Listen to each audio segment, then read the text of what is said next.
Price lord. ದೇವರ ಅತಿ ಪರಿಶುದ್ಧ ನಾಮಕ್ಕೆ ಸ್ತೋತ್ರವಾಗಲಿ. ಮತ್ತೊಂದು ದಿನವನ್ನು ಕಾಣುವಂತೆ ದೇವರು ನಮಗೆ ಕೃಪೆ ಮಾಡಿದ್ದಕ್ಕಾಗಿ ದೇವರಿಗೆ ಸ್ತೋತ್ರ. ಆತನು ಮಾಡಿದೆಲ್ಲ ಉಪಕಾರಗಳಿಗಾಗಿ, ಎಲ್ಲ ಆಶೀರ್ವಾದಗಳಿಗಾಗಿ ದೇವರಿಗೆ ಸ್ತೋತ್ರವನ್ನು, ಮಹಿಮೆಯನ್ನು ಸಲ್ಲಿಸ್ತಾ ಇದ್ದೇನೆ. ಇಂದಿನ ವೇದ ಅಧ್ಯಯನಕ್ಕಾಗಿ ಒಂದು ವಾಕ್ಯವನ್ನು ಓದಿಕೊಳ್ಳೋಣ.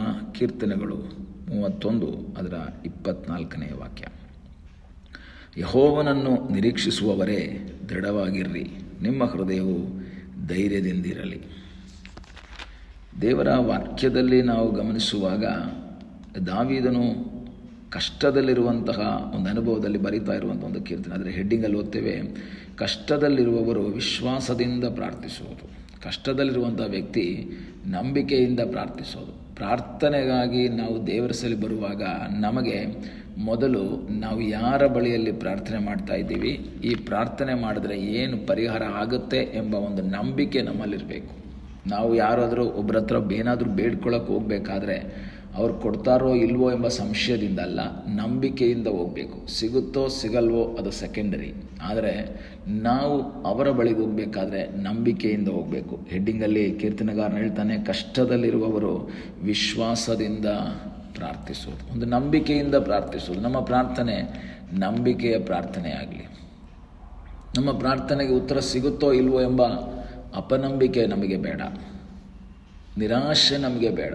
ನಮ್ಮಲ್ಲಿ ಒಂದು ನಿರೀಕ್ಷೆ ಇರಬೇಕು. ನನ್ನ ಪ್ರಾರ್ಥನೆ ಕೇಳುವಂತಹ ಒಬ್ಬ ದೇವರಿದ್ದಾನೆ. ಕಾರಣ ದೇವರ ವಾಕ್ಯ ಹೇಳ್ತದೆ, 65:2 ಕೀರ್ತನೆ, ಪ್ರಾರ್ಥನೆಯನ್ನು ಕೇಳುವವನೇ ನರರೆಲ್ಲರೂ ನಿನ್ನ ಬಳಿಗೆ ಬರ್ತಾರೆ. ಹಾಗಾದರೆ ನಮ್ಮ ದೇವರು ಯಾರು? ಪ್ರಾರ್ಥನೆಯನ್ನು ಕೇಳುವಂತಹ ದೇವರು, ನಮ್ಮ ಪ್ರಾರ್ಥನೆಗೆ ಉತ್ತರ ಕೊಡುವಂತಹ ದೇವರು, ನಮ್ಮ ಪ್ರಾರ್ಥನೆಗೆ ಪರಿಹಾರ ಕೊಡುವಂತಹ ಸರ್ವಶಕ್ತನಾದ ಒಬ್ಬ ದೇವರು.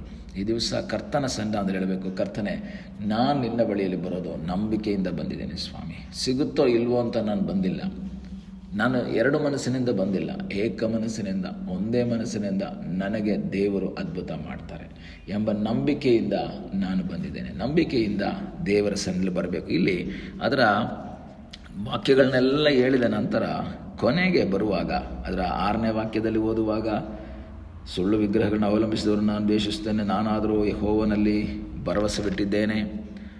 14ನೇ ವಾಕ್ಯ, ನಾನಾದರೂ ಯೆಹೋವನೇ ನಿನ್ನಲ್ಲೇ ಭರವಸೆ ಬಿಟ್ಟಿದ್ದೇನೆ. ಹೀಗೆ ಅನೇಕ ಮಾತುಗಳು, ನಂಬಿಕೆಯ ಮಾತುಗಳನ್ನ ಹೇಳ್ತಾನೆ. ನಾನು ನಿನ್ನಲ್ಲಿ ಭರವಸೆ ಬಿಟ್ಟಿದ್ದೇನೆ, ನಿನ್ನನ್ನು ನಂಬಿದ್ದೇನೆ, ನಿನ್ನನ್ನು ನಿರೀಕ್ಷಿಸ್ತಾ ಇದ್ದೇನೆ. ಕೊನೆಯ ವಾಕ್ಯಕ್ಕೆ ಬಂದಾಗ ಈ ಥರ ಜನರಿಗೆ ಅವನು ಹೇಳ್ತಾ ಇದ್ದಾನೆ, ಯೆಹೋವನನ್ನು ನಿರೀಕ್ಷಿಸ್ತಾ ಇರುವಂತಹ ವ್ಯಕ್ತಿಗಳು, ಯೆಹೋವನಿಗಾಗಿ ಕಾಯ್ತಾ ಇರುವಂತಹ ವ್ಯಕ್ತಿಗಳಿಗೆ ತಾನು ಅದ್ಭುತವನ್ನು ಹೊಂದಿದಂತಹ ಅನುಭವದ ಮೂಲಕ ಈಗ ದಾವೀದನು ಇತರರಿಗೆ ಒಂದು ಉಪದೇಶವನ್ನು ಮಾಡ್ತಾ ಇದ್ದಾನೆ. ಯೆಹೋವನನ್ನು ನಿರೀಕ್ಷಿಸುವಂತಹ ಜನರೇ, ನೀವು ದೃಢವಾಗಿರ್ರಿ, ದೃಢತೆಯಿಂದ ಇರ್ರಿ, ಸ್ಥಿರಚಿತ್ತದಿಂದ ಇರ್ರಿ. ಯಾಕೆ?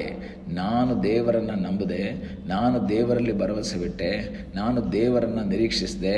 ಆತನು ನನಗಾಗಿ ಇಳಿದು ಬಂದನು, ಆತನು ನನಗಾಗಿ ಸಹಾಯ ಮಾಡಿದನು, ಆತನು ನನ್ನನ್ನು ಬಿಡುಗಡೆ ಮಾಡಿದನು, ನನಗೆ ಜಯವನ್ನು ಕೊಟ್ಟನು. ಆದ್ದರಿಂದ ಈಗ ದೇವರ 23ನೇ ವಾಕ್ಯದಿಂದ ಅವನು ಇತರರಿಗೆ ಉಪದೇಶ ಮಾಡ್ತಾನೆ, ಭಕ್ತರೇ ನೀವೆಲ್ಲರೂ ಯೆಹೋವನನ್ನು ಪ್ರೀತಿಸಿರಿ, ಯೆಹೋವನನ್ನು ನಿರೀಕ್ಷಿಸುವವರೇ ನೀವು ದೃಢವಾಗಿರ್ರಿ. ಈ ಬೆಳಗಿನ ಸಮಯದಲ್ಲಿ ದೇವರ ವಾಕ್ಯದ ಆಧಾರದಲ್ಲಿ ನಾನು ನಿಮಗೆ ಹೇಳೋದೇನೆಂದರೆ, ಯೆಹೋವನನ್ನು ನಿರೀಕ್ಷಿಸ್ತಾ ಇದ್ದು, ದೇವರೇ ಇದುವರೆಗೂ ನೀನು ಬಂದಿಲ್ವಲ್ಲ, ಇದುವರೆಗೂ ನೀನು ಸಹಾಯ ಮಾಡಿಲ್ವಲ್ಲ ಎಂಬುದಾಗಿ ನಿರಾಶೆಯಲ್ಲಿ ಯಾರಾದರೂ ಇದ್ದರೆ, ನಿಮ್ಮ ಹೃದಯ ದೃಢವಾಗಿರಲಿ, ನಿಮ್ಮ ಹೃದಯ ಧೈರ್ಯದಿಂದಿರಲಿ. ಆತನು ಬಂದೇ ಬರ್ತಾನೆ. ಆತನು ನಿನಗೆ ಸಹಾಯ ಮಾಡುವುದಕ್ಕಾಗಿ ಬರ್ತಾನೆ. ಅನೇಕ ದಿನಗಳಿಂದ ನಿರೀಕ್ಷಿಸ್ತಾ ಇರ್ಬೋದು, ಒಂದು ವಾರದಿಂದ, ಒಂದು ತಿಂಗಳಿಂದ, ಒಂದು ವರ್ಷದಿಂದ ನಿರೀಕ್ಷೆ ಮಾಡ್ತಾ ಇರ್ಬೋದು. ದೇವರು ಇದಕ್ಕೊಂದು ಪರಿಹಾರ ಕೊಡ್ತಾನೆ, ನನ್ನ ಈ ಸಮಸ್ಯೆಗೆ ಒಂದು ಬಿಡುಗಡೆ ದೇವರು ಕೊಡ್ತಾನೆ ಎಂಬ ನಿರೀಕ್ಷೆಯಿಂದ ಕಾಯ್ತಾ ಇದ್ದು, ಆ ನಿರೀಕ್ಷೆಗೆ ಅನುಗುಣವಾದ ಬಿಡುಗಡೆ ಕಾಣದೆ ನಿರಾಶೆಯಲ್ಲಿರುವಂಥವ್ರು ಯಾರಾದರೂ ಕೇಳ್ತಾ ಇದ್ದರೆ, ನಿರಾಶೆ ಪಡಬೇಡಿ. ನಿಮ್ಮ ಹೃದಯ ದೃಢವಾಗಿರಲಿ, ನಿಮ್ಮ ಹೃದಯ ಧೈರ್ಯದಿಂದಿರಲಿ. ಆ ಕರ್ತನು ನಿಮಗಾಗಿ ಪ್ರಕಟವಾಗ್ತಾನೆ, ಆ ಕರ್ತನು ನಿಮಗಾಗಿ ಇಳಿದು ಬರ್ತಾನೆ. ಆತನು ನಿಮಗೋಸ್ಕರ ಸಹಾಯ ಮಾಡೋದಕ್ಕೆ ಶಕ್ತನಾಗಿದ್ದಾನೆ.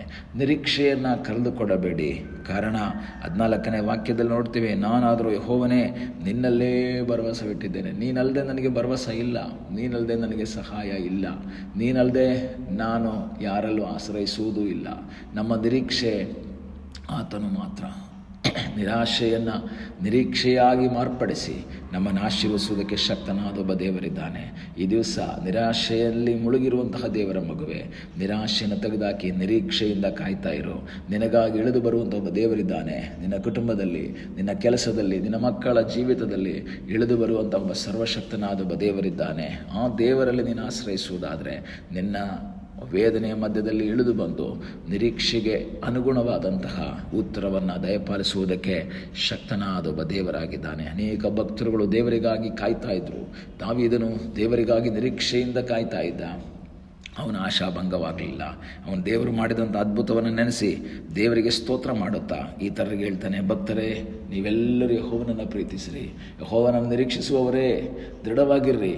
ನಿರೀಕ್ಷೆಗೆ ಅನುಗುಣವಾದ ಕಾರ್ಯಗಳು ಒಂದು ವೇಳೆ ನಡೆದಿಲ್ಲ ಅಂದರೂ ನಿರಾಶೆ ನಿಮ್ಮಲ್ಲಿ ತುಂಬಿಕೊಳ್ಳಬಾರ್ದು. ನೀವು ನಿರೀಕ್ಷೆಯಿಂದಿರ್ರಿ, ಆತನು ನಿಮಗಾಗಿ ಇಳಿದು ಬರ್ತಾನೆ. ನಿಮ್ಮ ಹೃದಯವು ಧೈರ್ಯದಿಂದ ಇರಲಿ. ನನ್ನ ದೇವರು ನನ್ನ ಸಂಗಡ ಇದ್ದಾನೆ ಎಂಬ ದೃಢತೆ, ಧೈರ್ಯದೊಂದಿಗೆ ಮುಂದೆ ಸಾಗುವಂತೆ ದೇವರ ಸಹಾಯ ಮಾಡಲಿ. ಕಣ್ಣುಗಳನ್ನು ಮುಚ್ಚೋಣ, ಪ್ರಾರ್ಥಿಸೋಣ. ನಮ್ಮನ್ನು ಬಹಳವಾಗಿ ಪ್ರೀತಿ ಮಾಡುವ ಪರಲೋಕದ ತಂದೆಯಾದ ದೇವರೇ, ಸಮಯಕ್ಕಾಗಿ ಸ್ತೋತ್ರ.